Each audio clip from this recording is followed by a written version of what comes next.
We begin our series for Advent on hope.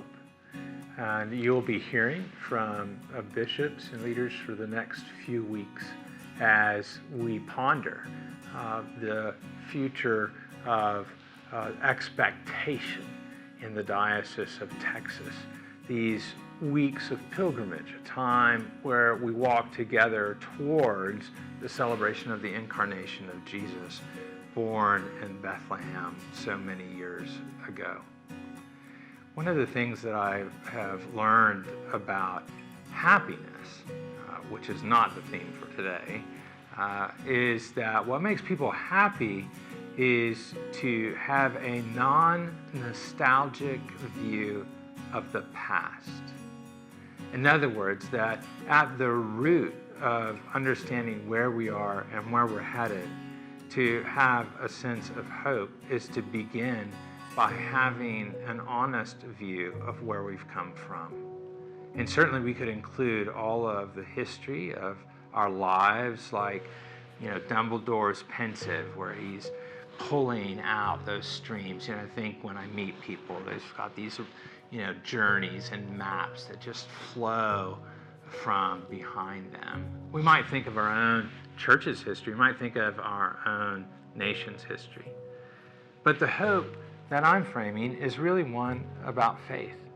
And it comes from faith. It comes from the deep understanding that God became man, became a human being, that there is an embodiment of God that we see as this amazing, beautiful mystery. That is the beginning of the journey of the gospel of Jesus Christ. It is an inauguration, as several gospels say, a new Genesis. That God has done something new in the world, and though for us humans, sometimes it's really hard to see that. It's very difficult, and I know that in these past months, we've had a hard time seeing that God is at work in the world around us. Hope comes from the faith that that is indeed true, and that God is greater than we, and that all of our efforts do not even measure up to the power and strength that God has, and God is undertaking God's kingdom in the world.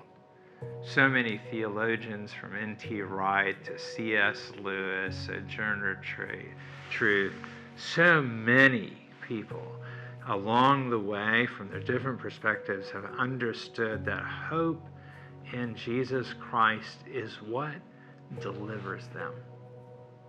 I want to just end with a short piece from Sojourner Truth, who, after she discovered Jesus, said that she wanted to hold Jesus inside because so much had been taken away from her in the world, and that she didn't want anybody to take away Jesus. She wanted to hold Jesus inside, and that gave her strength and hope. And no matter what she saw in the world, she had Jesus, and that things would be different in the future than they are today. As an amazing image as we think of Mary with the child, as we think of Joseph with the newborn, as we think of the shepherds who gather. And so I invite you to discover hope in this season by taking Jesus like Sojourner Truth and holding that Jesus to remind you that God is up to something greater than we could ask or imagine. And that indeed in this world, there is a hope not of this world, and it is rooted in our faith. So many blessings to each of you as you make your way in pilgrimage to the feast of the Incarnation.